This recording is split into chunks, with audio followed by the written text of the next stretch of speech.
Masters, இப்பொழுது நான் உடல்நலம் காக்கும் இணையறு வழிகளை பற்றி கூறுகிறேன். நோயால் அடிபட்டு வருந்தி அதிலிருந்து மீள்வதை விட வராமலே தடுப்பது மிகச் சிறந்தது என்பது நாம் அனைவரும் அறிந்த உண்மை.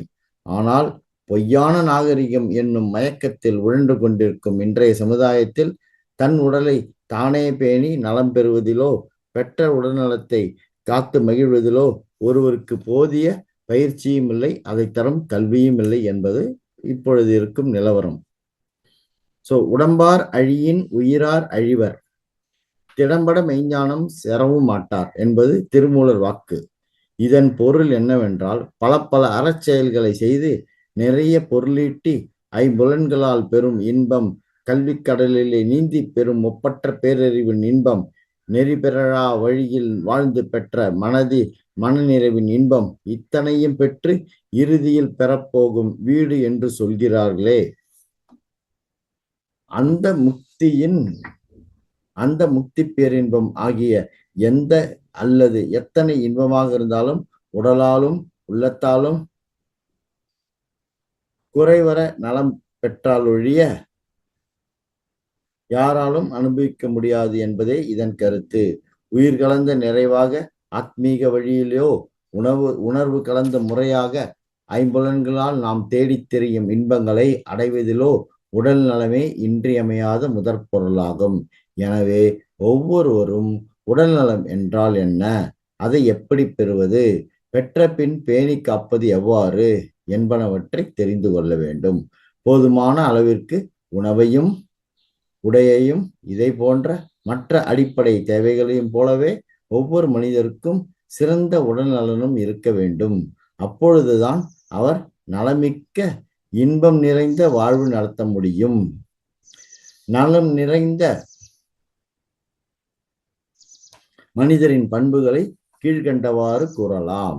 நலமிக்க வாழ்வோடு நல்ல உணவை உண்ணுவார், ஐம்புலன் இன்பத்தில் கட்டுப்பாட்டோடு இருப்பார், ஈதல் மூலம் இசைப்பட வாழ முயல்வார், தன்னைப் போலவே மற்றவரையும் பாவித்து அவர்களை தனக்கு நிகராக கொள்வார், பெருந்தன்மையோடு பிறரை மன்னிப்பார், காலத்தினார் செய்த நன்றி என்ற சிறப்பித்து கூறுமாறு தக்க சமயத்தில் உதவி செய்வார். இப்படிப்பட்ட ஒரு மனிதர்தான் நலமோடு இன்பமாகவும் வாழ்கிறார் என்று கூறலாம். உடல் நலனுக்கு தகுந்த உணவை உண்டு நல்ல பழக்க வழக்கங்களை கைக்கொண்டு மகிழத்தக்க இன்ப உணர்வுகளை நுகர்ந்து அறச்செயல்களில் ஈடுபட்டு மற்றவர் குறைகளை மன்னித்து மறந்து பிறர் துன்பத்திலும் பங்கு கொள்ளும் நிறைமனம் உள்ளவருக்கு நோய் கிடையாது, துன்பமும் கிடையாது. மேற்கண்ட கருத்துகளிலிருந்து ஒரு மனிதர் உடலால் மட்டும் நலமடைந்து பயனில்லை, அவரின் உள்ளமும் பண்பட்டு உயிரும் நலமடைய வேண்டும் என்று நாம் தெளிவாக உணர்ந்து வருகிறோம். உடலும் உள்ளமும் ஒரு சேர நலமிக்க இருப்பவர்தான் முழுமை அடைந்தவர்.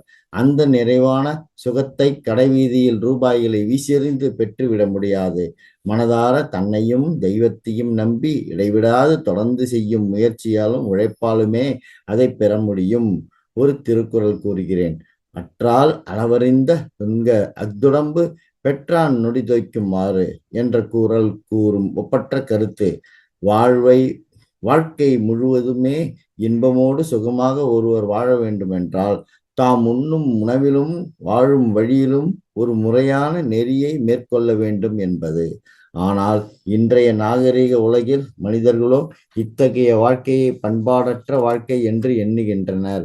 ஆகவே முறை தவறி உண்டு முறை தவறி நினைத்து அல்லும் பகலும் மருந்துகளையும் டானிக்குகளையும் தேடி அலைந்து கொண்டே இருக்கின்றார். இதன் விளைவாக தீர்க்க முடியாத கொடிய நோய்களுக்கு இரையாகி அவர் வருந்தி அழிவது மட்டுமல்ல, உடல் உருக உள்ளம் அமைதியை இழக்க உயிர் அழியுமாறு எல்லா வகையிலும் தேய்ந்து திரிந்து மயங்கி மறைகிறார். இத்தகைய கொடிய வழியிலேதான் அழிவை நோக்கி இன்றைய மனித இனம் விரைவாக ஓடிக்கொண்டிருக்கிறது. ஆசைகளால் அலைகின்ற குழப்பம் நிறைந்த அந்த அழிவு எனும் படுகுழியிலிருந்து ஒருவர் தன்னை காத்து நிறைவான சுகமிக்க வாழ்வு காண வேண்டுமென்றால் அவர் தான் வாழும் முறைகளிலும் பழக்க வழக்கங்களிலும் உண்ணும் உணவிலும் ஒழுங்கை ஏற்படுத்தி கொள்ள வேண்டும். இப்படி ஒரு இயற்கையான முறையில் வாழ்வதற்காக வீட்டையும் மனைவியையும் துறந்து தான் பெற்றெடுத்த செல்வ குழந்தைகளை மறந்து தான் வாழும் சமூகத்தை விட்டு விலகி ஒருவர் காட்டுக்கு போக வேண்டியதில்லை, சந்நியாசம் தேடியதில்லை. ஆற்றின் ஒழுக்கி அறநிழுக்கா இல்வாழ்க்கை நோற்பாரின் நோன்மை உடைத்து. முறையாக அறம் தவறாமல் வாழ்ந்தால் அந்த இல்வாழ்க்கை தவம் செய்யும் யோகியர் வாழ்க்கையை விட சிறந்தது என்று வள்ளுவர் கூறுகிறார். ஆகவே உண்மையாக இந்த ஒளிமிக்க வாழ்வை அடைய வழி நாகரிகம் என்னும் பெயரால் சமுதாய நலனில் வேரூன்றியுள்ள இயற்கை ஒவ்வாத தவறான உணவுகளையும் பழக்க வழக்கங்களையும் அறவே தள்ளி எறிந்து இயற்கையை உணர்ந்து இயற்கையோடு இயந்து இயற்கை விதிகளுக்கு பட்டு வாழ்வதுதான் இந்த பிரபஞ்ச வாழ்க்கை. அதனால் ஆயுர்வேத கருத்துக்களிலிருந்தும் இயற்கை யோடிய இந்தவாறு நோயற்ற உடலோடு வாழ நாம் கீழ் வரும் 5 கொள்கைகளை நாம் கூறலாம். நாளுக்கு 2 முறை உணவு. நம்பர் 2, நாளுக்கு 8 டம்ளர் தண்ணி அருந்துதல். 8 டம்ளர் தண்ணி அருந்தணுங்க. ஒரு நாளைக்கு அடுத்ததாக ஒரு நாளைக்கு குறைந்தது ஒரு நேரமாவது உடற்பயிற்சி, எக்ஸசைஸ், பிசிக்கல் எக்ஸசைஸ். 4வதாக நாம் வணங்கும் பரம்பொருளை ஒரு நாளைக்கு 2 முறை தொழுதல். 5வதாக வாரத்துக்கு 1 முறை ஒரு நாள் கட்டாயம் உபவாசம். இந்த 5 வழிகளை வாழ்க்கையில் பிரம்மச்சாரியத்தையும் கடைபிடித்து வாழ வேண்டும். பருவ காலங்களுக்கு அடுத்ததாக நாம் ஏன் ஒரு நாளைக்கு 2 வேளை மட்டுமே உணவு உண்ண வேண்டும்? இந்த கேள்விக்கு விடை சொல்வதற்கு முன்பு யார் எப்போது எத்தனை முறை எதை உணவாக உண்ண வேண்டும் இன்னும் வேறு சிலவற்றையும் நினைத்து பார்க்க வேண்டும். இது ஒரு குழப்பத்தை தரும் கடினமான கேள்வி. யார் என்ற கேள்வி அவரவர்கள் வயதையும் செய்யும் தொழிலையும் பொறுத்தது. எப்போது என்பதும் ஒருவர் செய்யும் தொழிலை பொறுத்து அமைந்தது. தொழிலில் நேரத்திற்கேற்றவாறு உணவு உட்கொள்ளும் நேரத்தை அமைத்துக் கொள்ள வேண்டும். மருந்தன வேண்டாவாம் யாக்கைக்கு அருந்தியது அறிந்து போற்றி உணேன். அதாவது ஏற்கனவே உண்டது நன்றாக செரித்த பின் உண்டால் உடலுக்கு நோயும் வராது. முதல்ல சாப்பிட்டது நல்லா செரிக்கணும், அதுக்கப்புறம் நம்ம சாப்பிடணும். அதனால உடலுக்கு நோய் வராது, மருந்தும் தேவையில்லை. அப்படி இல்லாமல் வேலையில் உண்டால் உண்டது கொஞ்சம் என்றாலும் மிஞ்சுவது துன்பமும் நோயும் தான். அப்படி வேலை தவறிய உணவல்ல, நமக்கெல்லாம் அது நம்மை கொல்ல வந்த நஞ்சு. ஆகவேதான் சரியான வேலைகளில் உண்ணுதல் என்பது. எதை உண்பது முடிந்தவரை புதியதாக இருக்கும் இயற்கையான உணவாக தெரிந்து உண்ண வேண்டும். இயற்கையில் கிடைக்கும் உணவை உண்டு பறந்து திரிந்து வாழும் பறவைகளும் விலங்குகளும் நலமோடும் நோயற்றும் இருப்பதை நாம் உணர வேண்டும். இவற்றை கண்டாவது மனிதர் நலம் பெறுதல் வேண்டும். உணவு 2 வகைப்படும். சமைக்கப்படாத உணவு பழக்கங்கள், காய்கறிகள், விதைகள், பால் போன்ற சமைக்கப்படாத எல்லா பொருட்களும். 2வதாக சமைக்கப்பட்டது, சோறு, பிரெட்டு, கறி, பருப்பு, தயிர் போன்ற பொருட்கள். இப்படி சமைக்கப்பட்ட பொருட்களில் உப்பு, மிளகாய், புளி, வாசனை பொருட்கள் போன்ற பொருட்கள் சேராமல் இருந்தால் அந்த உணவு சாத்விக உணவு என்று சொல்லப்படும். உப்பு, மிளகாய், புளி, வாசனை திரவியங்கள் இந்த பொருட்கள் எல்லாம் சேர்க்காமல் இருந்தால் சாத்விக ஃபுட்டு. மாறாக கிளர்ச்சி ஊட்டும் பொருட்கள் தான் எல்லா நோய்களுக்கும் மூல காரணம் என்பதை நாம் அறிய வேண்டும். பருவ காலங்களுக்கு தகுந்தவாறு ஆங்காங்கு கிடைக்கக்கூடிய பழங்களும் காய்கறிகளுமே சமைப்பதற்கோ அப்படி உண்ணுவதற்கோ போதுமானவை, பயன்படக்கூடியவை. பழங்கள் என்ற உடனே அவை ஆப்பிள், திராட்சை, மாதுளை போன்ற விலையுயர்ந்த பழங்களாகத்தான் இருக்க வேண்டும் என்பது கிடையாது. சுற்று வட்டாரத்தில் அவ்வப்போது கிடைக்கும் பழங்களையே உண்டால் போதும். டீ, காஃபி போன்றவற்றுக்காகவும் தீமை தரும் தேவையில்லாத பிற உணவுப் பொருட்களை தேடித் திரிவதற்கும் செலவழிக்கும் பணத்தை ஒருவர்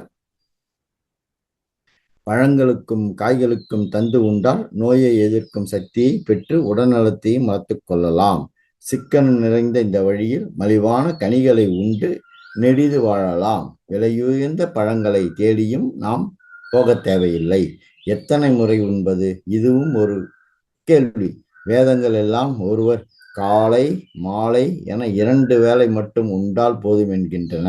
ஒரு நாளைக்கு ஒரு முறை உண்பவர் முனிவர், ஒரு நாளைக்கு ஒரு முறை உண்பவர் முனிவர் என்றும், 2 வேளை உண்பவர் செல்வர் என்றும், 3 வேளை உண்பவர் தீராத நோயாளி என்றும் வேதங்கள் கூறுகின்றன. சோ மீண்டும் கூறுகிறேன், ஒரு நாளைக்கு ஒரு முறை உண்பவர் முனிவர், ஒரு நாளைக்கு 2 வேளை உண்பவர் செல்வந்தர், 3 வேளை உண்பவர் தீராத நோயாளி என்று நமது வேதங்கள் கூறுகின்றன. எனவே ஒரு நாளைக்கு 2 முறை உண்டாலே போதும். ஆனால் இன்றைய மருத்துவர்களோ ஒரு நாளைக்கு பல முறை உண்ண வேண்டும் என்று வாதித்து பிரச்சாரமும் செய்கிறார்கள். இதன் விளைவாக எத்தனையோ அஜீரண டைஜஷன் கோளாறுகளும் நோய்களும் உண்டாகி நம்மை ஆட்டி படைக்கின்றன. அண்மை காலத்தில் அமெரிக்கர்கள் இந்த உண்மையை உணர்ந்துள்ளார்கள். சில விஞ்ஞானிகளும் உணவியல் வல்லுநரும் காலை உணவு வேண்டாம் என்ற போராட்டத்தையே கிளப்பியுள்ளார்கள். எவ்வளவு உண்பது? இன்றைய நாகரிக உலகில் இந்த கேள்வியும் ஒரு சிக்கல் நிறைந்த புதிராகிவிட்டது. ஆனால் இயற்கை நமக்கு உணர்த்தும் பாடம், நம்மால் செரிக்க முடிந்த அளவுக்குத்தான் உண்ண வேண்டும். நமக்கு எவ்வளவு டைஜஸ்ட் ஆகுமோ அவ்வளவுதான் உண்ணணும். அதிகமாக அளவிற்கு மீறி உண்ணுதல் இழிவு என்பதை உணர்ந்து குறைவாக உண்பவரிடம் இன்பம் தங்குவது போல் அளவு மிகுந்து உண்பதே சொர்க்கம் என்று தின்பவரிடம் தீராத நோய் தங்கும் என வள்ளுவர் கூறும் கருத்து. சோ இழிவறிந்து துன்பான் கான் இன்பம் போல் நிற்கும் கழிவேர் இறையான் கான் நோய். ஆகவே இந்த அளவு அவரவர் வயதையும் செய்யும் தொழிலையும் பொறுத்தது. உடல் வரிந்து உழைக்கும் மக்கள் நிறைய உண்ண வேண்டும். உடல் உழைப்பு குறைவாக உள்ளவர்கள் அளவு கடந்து உண்ண வேண்டியதில்லை.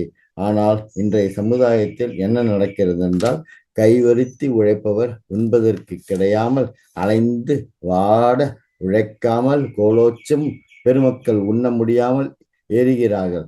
இந்த கொடுமையால் ஒருவருக்குமே உண்ணாது இருந்தாலும் அளவு மீறி உண்டாலும் நோயே விளைகிறது. எவ்வளவு அதிகமாக தின்ன முடியும் என்ற நினைவே நமக்கு வரக்கூடாது. எவ்வளவு குறைவாக உண்ண முடியுமோ அவ்வளவு குறைவாக உண்டு, எவ்வளவு அதிகமாக உழைக்க முடியுமோ அவ்வளவு உழைக்க வேண்டும். ஸோ கொஞ்சமாக சாப்பிட்டு அதிகமாக பணிகள் செய்ய வேண்டும். நாம் உண்ணும் உணவில் எத்தனை பாகம் டைஜஸ்ட் ஆகிறது என்பதையும் நினைக்கிறோம்.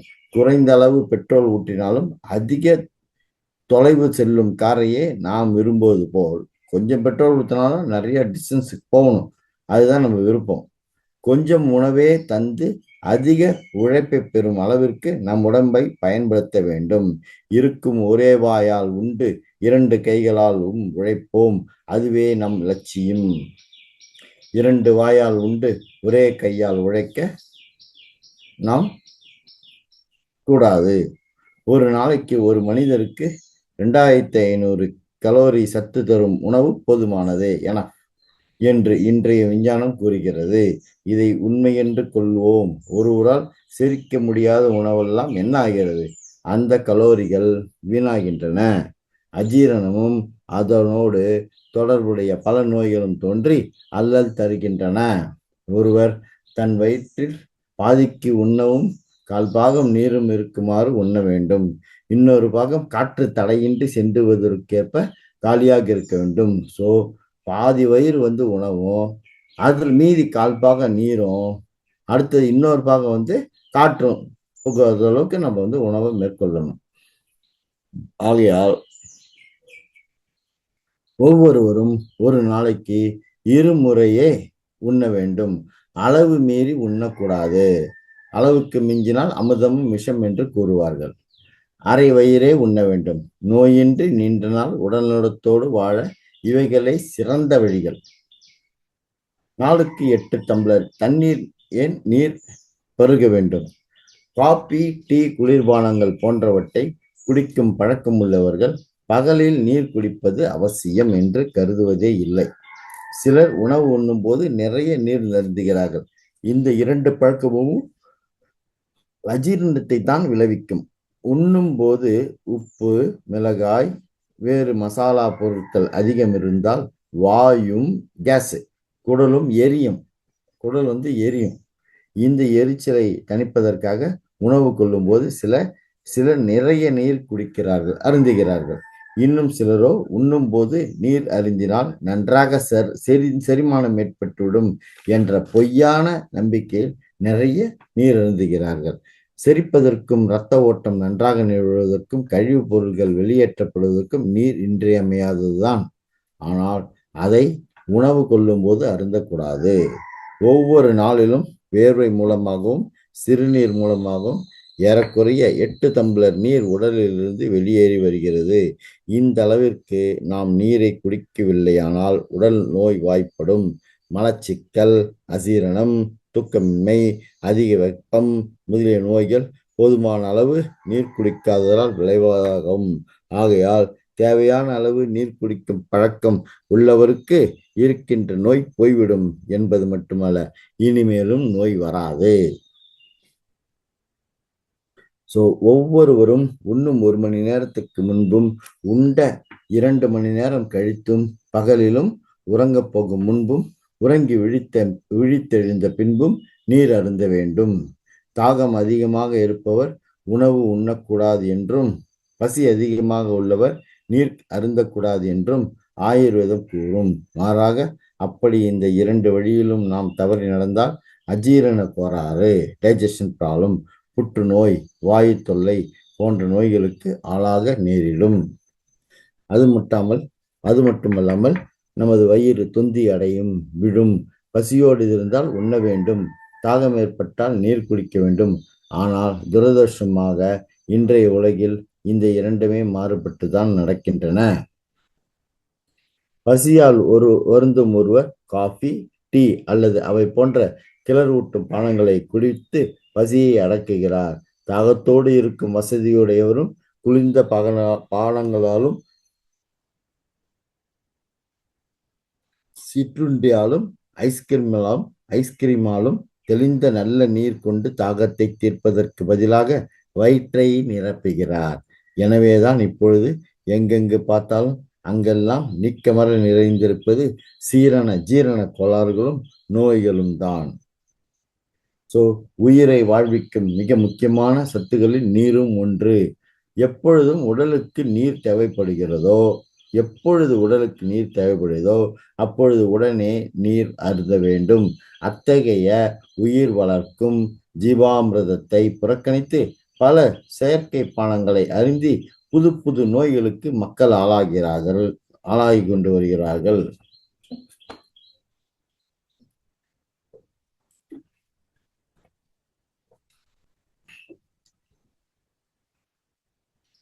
இறைவனின் ஒப்பற்ற படைப்பிலே மனிதனை தவிர மற்ற உயிர் வாழும் இனங்கள் எல்லாம் தாங்கள் தாகம் அடையும் போது நீரை மட்டுமே தான் குடிக்கின்றன. ஓரிரு சமயங்களில் மட்டுமே சுடுநீரையோ அல்லது கொஞ்சம் வெப்பமான நீரையோ குடிக்கலாம். எப்பொழுதும் சுடு தண்ணி தாப்பணும் தேவையில்லை. பலவீனமான நோயாளிகள், குளிரால் நடுங்கி வேர்த்து கொட்ட துன்புறும் மலேரியா நோயாளிகள் ஆகியோர் வெப்பமான நீரை குடிக்கலாம். மற்றவர்களெல்லாம் தூய்மையான புதிய குளிர்ச்சியான நீரை மட்டுமே அருந்தினால் போதுமானது. அடுத்ததாக, ஏன் தினம் 1 மணி நேரம் உடற்பயிற்சி செய்ய வேண்டும்? இயற்கையில் வாழும் எல்லா உயிரினங்களும் தங்கள் உணவை அலைந்து திரிந்து உழைத்தே பெறுகின்றன. மனிதர்கள் மட்டும் வெறுமனே வீட்டிலிருந்து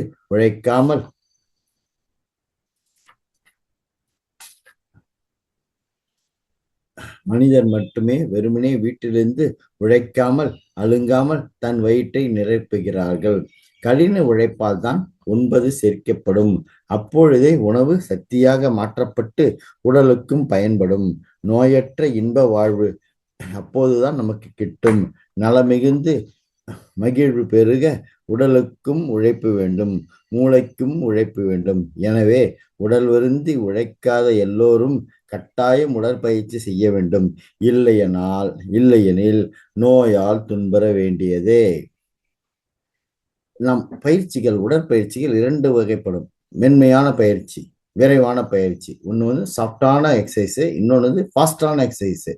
யோகாசனங்கள், சூரிய நமஸ்காரம், பிராணாயாமம், தோட்ட வேலை இவை போன்று வீட்டிலே செய்யப்படும் சில தொழில்களாகவே மென்மையான பயிற்சி, சாஃப்ட் எக்ஸசைசஸ். தண்டால், பஸ்கி, மரப்போர், மற்ற வாள்வீச்சு, குத்து சண்டை, பளு தூக்குதல், ஓடுதல், நீந்துதல் ஆகிய இந்திய விளையாட்டுக்கள் விரைவான பயிற்சி. அதெல்லாம் ஃபாஸ்ட் எக்ஸசைஸ்.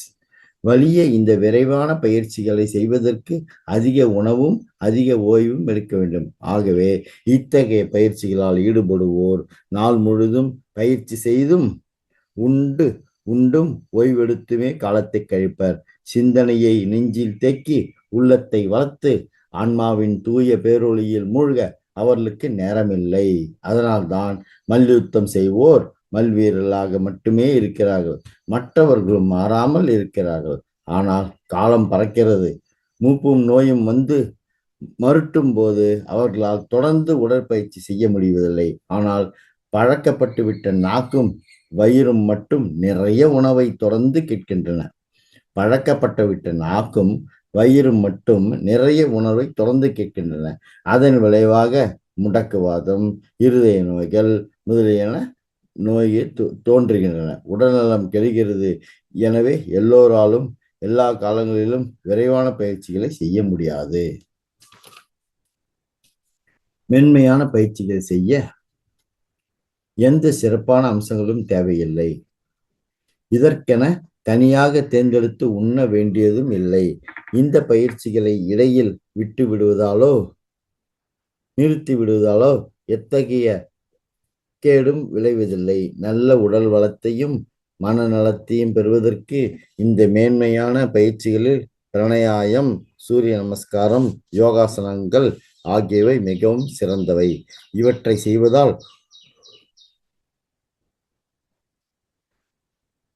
உடலின் உட்புறமும் வெளிப்புறமும் உள்ள உறுப்புகள் எல்லாம் நன்றாக இயங்கி அதிகமான இரத்த ஓட்டத்தை பெற்று மேலும் உறுதி பெறும். மீண்டும் சொல்கிறேன், நல்ல உடல் வளத்தையும் மனநலத்தையும் பெறுவதற்கு மென்மையான பயிற்சிகளில் பிராணாயாமம், சூரிய நமஸ்காரம், யோகாசனங்கள் ஆகியவை மிகவும் சிறந்தவை. இவற்றை செய்தால் உடலின் உட்புறமும் வெளிப்புறமும் உள்ள உறுப்புகள் எல்லாம் நன்றாக இயங்கி அதிகமான இரத்த ஓட்டத்தை பெற்று மேலும் உறுதி பெறும்.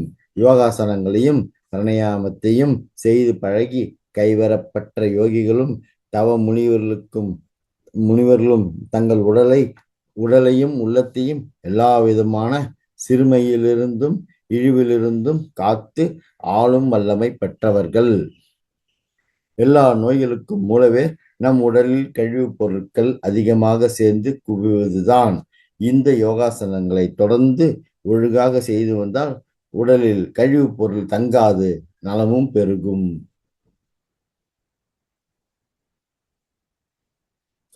இளையவரோ முதியவரோ எளியவரோ நோயாளியோ யாராலும் சோம்பலை உதறி எறிந்து தினமும் யோகாசனங்களை செய்து பழகினால் நற்பேறு கிட்டும் என்று ஹடயோகம் கூறுகிறது.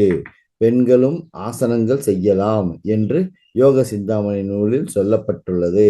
மாதவிலக்கு சமயங்களிலும் கருக்கொண்ட 3ஆம் மாதத்திலிருந்தும் குழந்தை பிறந்த 1 மாதம் வரைக்கும் பெண்கள் ஆசனங்கள் செய்யக்கூடாது. உலாவ செல்லுதல் போன்ற வேறு சில மென்மையான பயிற்சிகளை பெண்கள் மேற்கொள்ளலாம். ஆசனங்களை நாளும் ஒழுங்காக செய்து உணவில் கட்டுப்பாடு கொண்டு உணர்ச்சிகளையும் உள்ள கிளர்ச்சிகளையும் கட்டுப்படுத்தி வாழும் முறைகளினால் நல்ல பழக்கங்களை மேற்கொண்டு ஒழுக வல்லவர் உடல்நலம் பெற்று சிறப்பதோடு உள்ள வலிமையும் ஆத்ம சக்தியும் பெற்று பொலிவுறுவார்கள். ஆகவே ஒவ்வொரு மனிதரும் நாளும் 1 மணி நேரம் பயிற்சி செய்ய வேண்டியது இன்றியமையாதது. இன்றைய உலகில் நாகரிகம் உள்ளவர்கள் என்று சொல்லப்படும் பரபரப்போடு தெரிந்து கொண்டிருக்கும் பெண்களும் ஆண்களும் பயிற்சி செய்ய தங்களுக்கு நேரமே கிடையாது என்று அடிக்கடி சொல்ல வருகிறார்கள். இருக்கின்ற உடல் நலத்தையாவது காத்துக்கொள்ள நாளும் 1 மணி நேரம் பயிற்சி செய்யாது அவர்கள் இருந்து வருவார்களானால் என்றாவது ஒரு நாள் அதற்கான இழப்பை பெற்று நலத்தையும் வளத்தையும் இழந்து விடுவார்கள். ஒரு நாளைக்கு 1 மணி நேரமாவது பிசிக்கல் எக்ஸசைஸ் பண்ணணுங்க.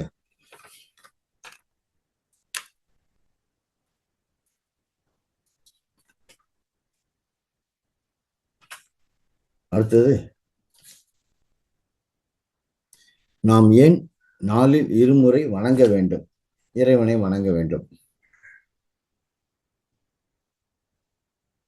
கண்டதே காட்சி கொண்டதே கோலம் என்ற ஓடிக்கொண்டிருக்கும் இன்றைய லோகாயத உலகில் உடல்நலத்திற்கும் இறைவனை வணங்குவதற்கும் என்ன தொடர்பு என்று மக்கள் கேட்கிறார்கள். இதற்கு காந்தியடிகளின் மணிமொழிகளையே விடையாக கூற வேண்டும். உணவிற்காக உடல் கிழித்தெழுந்துவது போலவே இறைவனை நெஞ்சார வணங்க உள்ளம் கிழித்தெழுத வேண்டும். உடலுக்கு எப்படி உணவோ அதுபோல் உள்ளத்திற்கும் ஆத்மாவிற்கும் சிறந்த நன்மருந்து வழிபாடுதான். உடம்பார் அழியின் உயிர் சாரார் அழிவர் திறம்பட மெய்ஞானம் சேரவும் மாட்டார் என்ற திருமூலர் வாக்கினை எண்ணி உணர வேண்டும். இவ்வழியிலும் அமைதி கண்டாலொழிய நாம் முழுமை பெற முடியாது. நலமோடு வாழவும்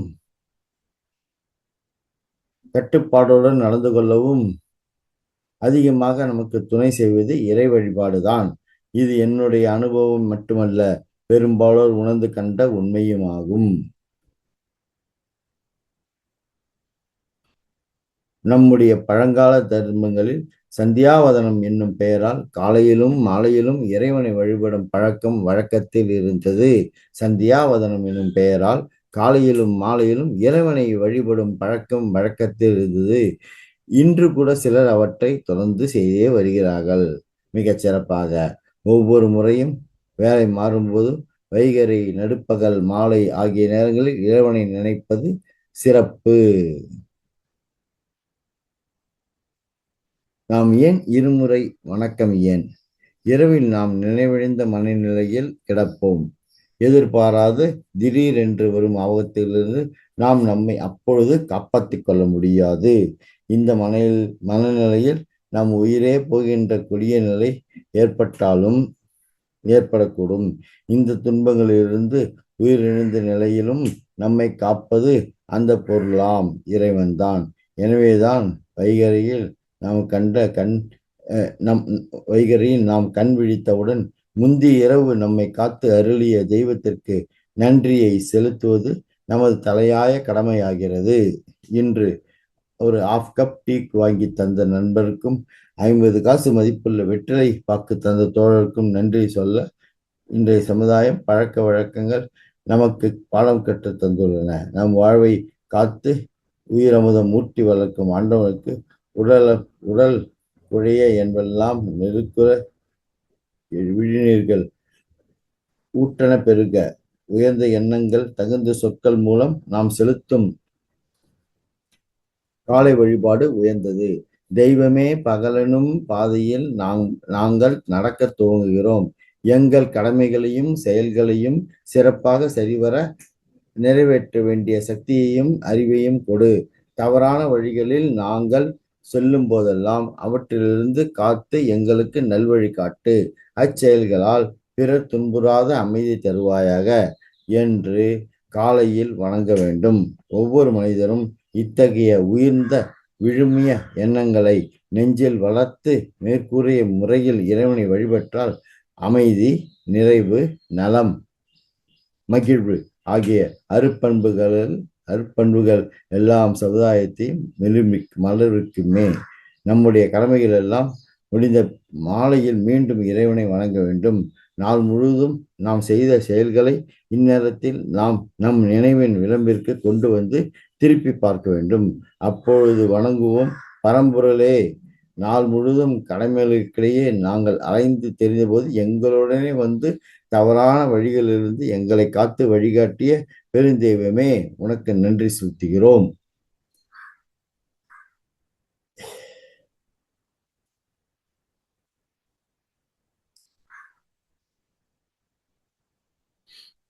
இனி மீண்டும் நாங்கள் உறக்கமென்னும் நினைவிழைந்த நிலையில் இரவை கழிக்கப் போகின்றோம். எல்லா தீமைகளிலிருந்தும் எல்லா விபத்துகளிலிருந்தும் நம்மை காத்து நல்வழித்தா பெருமானே. இந்த முறையில் ஒருவர் தன் உள்ள திட்பத்தையும் தன்னடக்கத்தையும் பெருக்கிக் கொள்வது மட்டுமல்ல, உடல் நலத்தையும் மனநலத்தையும் வளர்த்து கொள்ளலாம். நாள் முழுவதும் நாம் செய்யும் பல செயல்களோடு இதுவும் ஒரு செயலாய் இறை வழிபாடு ஒரு சடங்காக மாறிவிடக்கூடாது. அன்றாட வாழ்வில் இருந்து விடுபட்ட புதியதோர் பேருணர்வு இன்ப நிலையாய் இருக்க வேண்டும். இன்றைய உலகில் இத்தகைய வழிபாடு மக்களிடம் அதன் முக்கியத்துவத்தை இழந்துவிட்டது என்று சொன்னால் மிகையல்ல. சமுதாயமும் உலகமும் லோகாயுதம் என்னும் வெறுமையை நோக்கி மீண்டும் மீண்டும் உண்மை வாழ்விலிருந்து நழுவிக்கொண்டே இருக்கின்றன. புது புது நோய்களும் தொடர்ந்து கொண்டே போகின்றன. அமைதியற்று கவலை நிறைந்த உள்ளங்களும் நிலையற்ற மனநிலையும் வளர்ந்து கொண்டே வருகின்றது. எனவே நம் நலத்தை காத்து மென்மேலும் சிறப்புற காலையிலும் மாலையிலும் இறைவனை வழிபடுவது மிகவும் இன்றியமையாதது. அடுத்ததாக, வாரத்திற்கு ஒரு முறை ஏன் உண்ணா நோன்பு, அதாவது விரதம் ஏன் இருக்க வேண்டும்? இதுவும் நல்ல சிறப்பு வாய்ந்தது. உண்ணா நோன்பு 3 வகைப்படும். நீரும் இல்லாத உபவாசம், நீர் மட்டும் கொள்ளும் உபவாசம், நீர்த்த உணவு மட்டும் கொள்ளும் உபவாசம். அதை பத்தி பார்ப்போம். அலுவலகமும் பஞ்சாலையும் தொழிற்கூடமும் ஓய்விற்காக வாரத்தில் ஒரு நாள் விடுமுறை பெறுகின்றன. ஆனால் நமது மனித எந்திரத்திற்கோ சிறப்பாக மனித வயிற்றுக்கோ ஓய்வு என்பதே இல்லை. இதனால் உடம்பு பலமிழந்து நோய்வாய்ப்படுகிறது. ஆகவே வாரத்தில் ஒரு நாள் எல்லோரும் உணவு உண்பதை நிறுத்தி 24 மணி நேரத்துக்கு நீர் மட்டும் அறிந்து கொண்டிருக்க வேண்டும்.